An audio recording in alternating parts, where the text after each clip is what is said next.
Welcome back. So don't really like our chances being on the draw against an aggressive werewolf deck, but if there's any hand that can pull it off, this is likely it. Opponent doesn't have a turn 1 village messenger, that's also good news.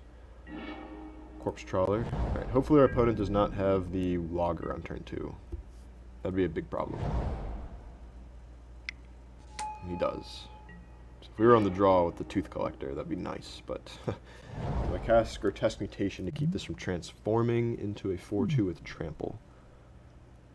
That is about as bad as it gets, but I don't think we really have much of a choice. So this is where having no 2-drops in your deck is a huge issue. I don't think I can beat that as a 4-2, whereas next turn I can kill it with Tooth Collector. And at the very least, this puts a instant into the graveyard. So that is my justification for such a miserable action of casting our life-linking spell on the logger. Take 2, opponent plays a 3-drop werewolf of some kind. Yep, that's the one. Alright, so we play Tooth Collector. Kills his logger and blocks the Howlpack unless he has the Howlpack Resurgence. Depending on how quickly he just attacks us, he could have Rabbit Bite to kill us pre-combat. He could have Howlpack Resurgence, instant speed. Give it +1/+1 and trample. If he just right away attacks, nope. He's gonna True Faith and suit it up. That makes sense too.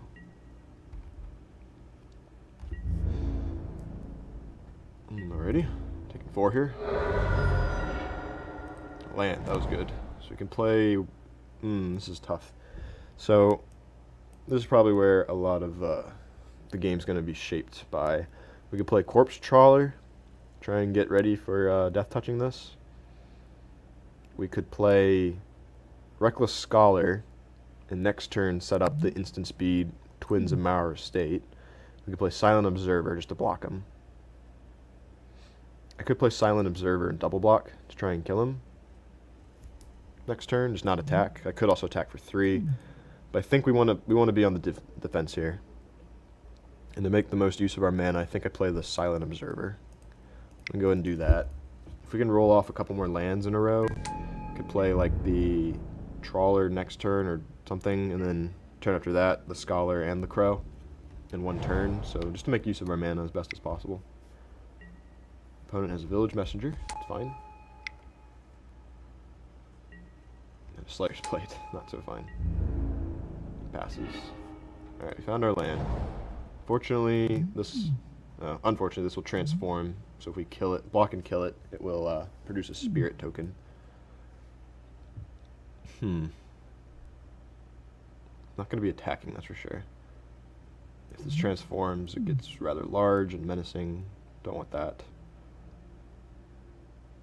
Kind of think I'd play the Trawler here. And then see where we fall. Really wish I had Grotesque Mutation still. Fortunately, we do not. I'm going to go ahead and pass.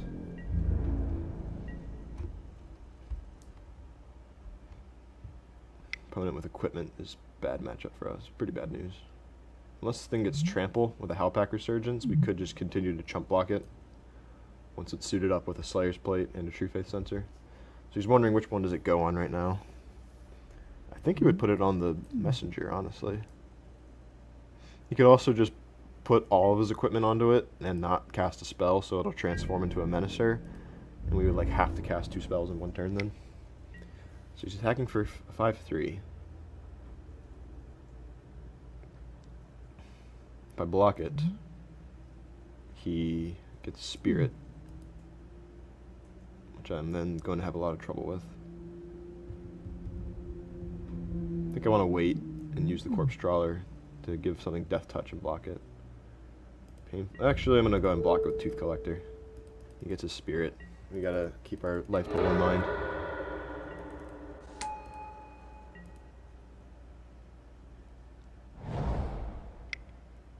He could just equip the Slayer's Plate to it. He does. Okay, Storm Rider, not the worst. I think I might just flash that in, honestly. I could attack him with the zombie token.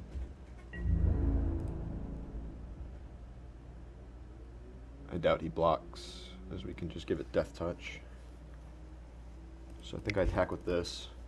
flash in a Storm Rider Spirit. And I might even block him. It's really painful though. I don't think I can afford to. Attacks with both. Alright, I'm not going to expose my hand. I'm going to block with my 1/5. If he has Howlpack Resurgence, we're in big trouble. He's only got 2 cards in hand. Don't have it. Okay. Dual shot would be pretty devastating as well. Doesn't seem to have that.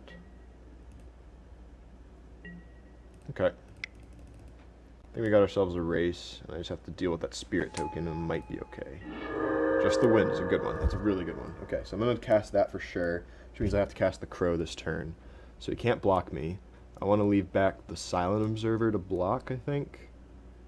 I can't attack with the Corpse Trawler. Okay, so what I think I do is I swing for 3 and 5 with both of these guys. He can block the zombie. No, he can't block. Okay, so I could have attacked with the... I just missed out on a damage. That's my mistake. I should have attacked with the Corpse Trawler. Next, I'm going to cast the Crow. And then I'm going to Just the Wind, his Spirit token, I think. Put an Island and a Drownyard Explorer into the graveyard. That's fine.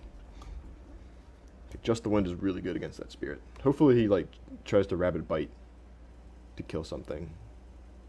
Like my Silent Observer. I think if he had Rabid Bite, he might just use the Howlpack Wolf to finish off my Storm Rider or something, though. Attacks with both. Okay. I'll block here and see if he has a trick of some kind. Does not seem to. I bounce him. Okay.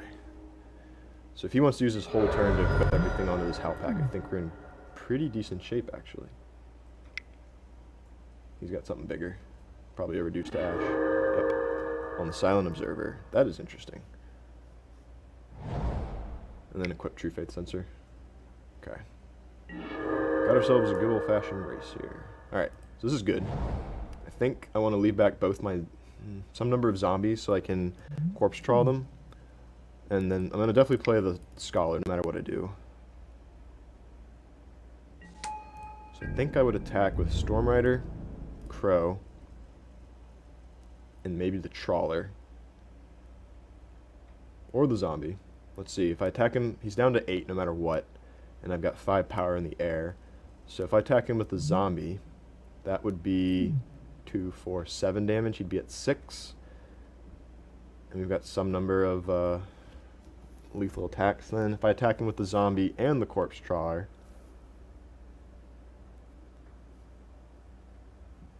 let's see, we wouldn't die even if he had Slayer's Plate on this and then Rabid Bite to kill my last remaining blocker. I think I just play it safe. I give him an extra draw step, maybe even 2. Oof, this is tough. Next turn we can Madness out the twins pretty safely. Yeah. I think I just don't want to die. So this thing's going to have Vigilance, unfortunately, so it can block us.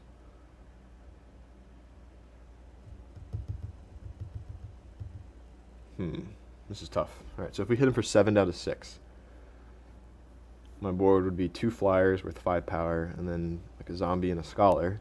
So if he uses his whole turn to like break through my Corpse Trawler, man. If he has +1/+1 and then Slayer's Plate, that would get 9 damage. If he had Rabid Bite or and Howlpack Resurgence, that would do it. So I think I just want to be safe here. I'm going to be safe. I'm going to leave back as many blockers as I can, as painful as that is. I think it's better to play conservatively here. He's got to use 3 mana to equip the plate, and then 3 mana to Howlpack to give it trample. Worst comes to worst. Huh. This is tough. I don't know what the right number of attackers there would have been, actually. I attacked with the Crow because I intend to trade off a zombie or 2 with this thing here. I'd like to keep my flying zombie active, alive. Alright, so he's an 8/6 without trample, thank God. So we go to blocks. If he brings in +1/+1 trample and a trick, it'd have to be a 1 mana trick, so like +2/+2 on the plains thing. That would make this 11 power. I have to block it with all 3, I think. I'm guaranteeing that I will not kill him next turn, but this plays around the exact 2 cards that kill me. He has to give it trample to make this at all a concern. Yeah, I'm going to go and do it this way. I really don't want to, but I think I might have to. No, it doesn't really matter who gets Death Touch. Go and do it like this. Okay, so we survive. We got twins coming down next turn. The Gloom Widow with Reach. Oh, and it gets big now too. Alright. So that's the reason that we should have kept the ground zombies alive. Okay. Wasn't expecting that. Kept the crow because I figured that it would be more evasive, but Gloom Widow says otherwise.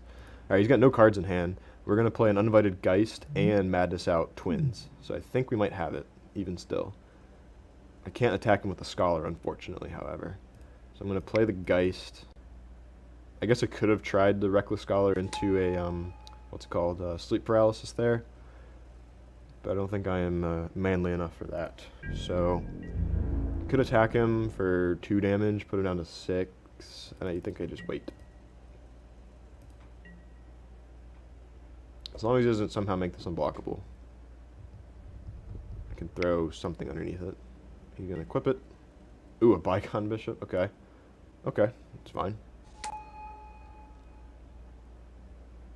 Could attack with Vigilance. I'd probably put Storm Rider and Geist beneath it.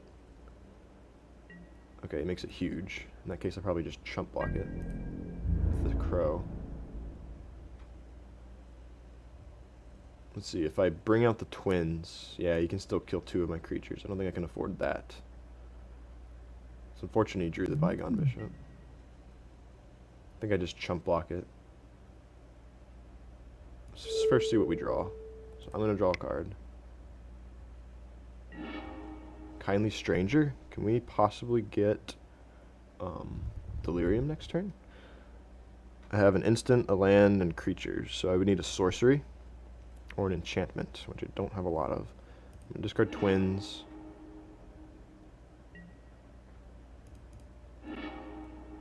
Cast them. Okay.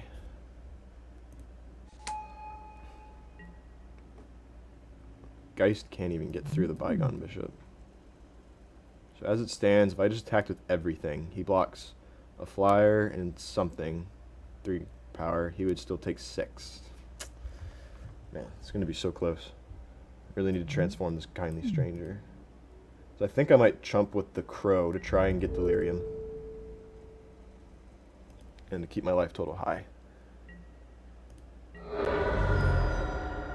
Let's see what we would have drawn. Geese's Bidding. Alright, that's a sorcery. One that I kind of wish I had, but okay, we have Delirium now. And from under the floorboards, so we could gain some life and get more zombies. But I think I play Kindly Stranger and blow up maybe the Gloom Widow. Could even Madness this out for something later. I come into play tapped, however.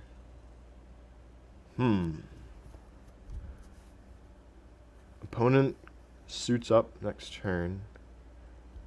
I think I have to play Kindly Stranger and let him equip everything to the Bygone Bishop, and I could chump it with the Storm Rider. Is that better than chumping and then madnessing out? How many zombies can we get? Black as part of Madness. Okay, I think we're going to go from under the floorboards, and the next turn we have Kindly Stranger. So here, I'm definitely going to Madness out under the floorboards. No reason to use that now. Can't attack with the Geist, or the Twins, or the Spirit. So I'm going to wait, actually. I could attack with the Twins, actually. He can't block with this. Okay, I attack with the Twins. Then we try and kill him. This could be a very dramatic finale. Making sure I'm reading this right. Black, X. So we're going to pay 2, and then we're going to gain 4 life and make 4 zombies. They come into play tapped, so we can't block the Gloom Widow with one of them, unfortunately. He attacks with just 1. I will throw a Geist underneath that, I think. No. Probably a Stormrider Spirit. No, because we're going to kill this creature next turn with the Kindly Stranger, most likely. Could kill the Bygone, so actually I'm going to go and chump with this. Could also chump with the Reckless Scholar and do my thing, but I'm going to see how this goes. It's got one draw. What was it? Nothing yet. Alright, so we're going to draw a card. Ooh, and a Sleep Paralysis too. Okay, all the cards we need. We're going to discard from under the floorboards. We will cast it for the full amount. 4 zombies. Our opponent scoops from under the floorboards off the top for the win. We had next turn Kindly Stranger plus Sleep Paralysis. Access to both. So we had a number of options there. That was a really exciting match. That was pretty intense. But that is the reason why I took the Reckless Scholar over the prized Amalgam, I think. This card with Madness is pretty bonkers. We got basically a free 2 cards off of it, plus casting Twins for less at instant speed, and from under the floorboards for an extra zombie and an extra life at instant speed than we would have gotten by casting it at sorcery speed. So that is exactly why Reckless Scholar makes the cut, and why we have him, even though Amalgam would have been super nice with all of our zombie synergies. But we narrowly pulled out the win, so stay tuned for match 2.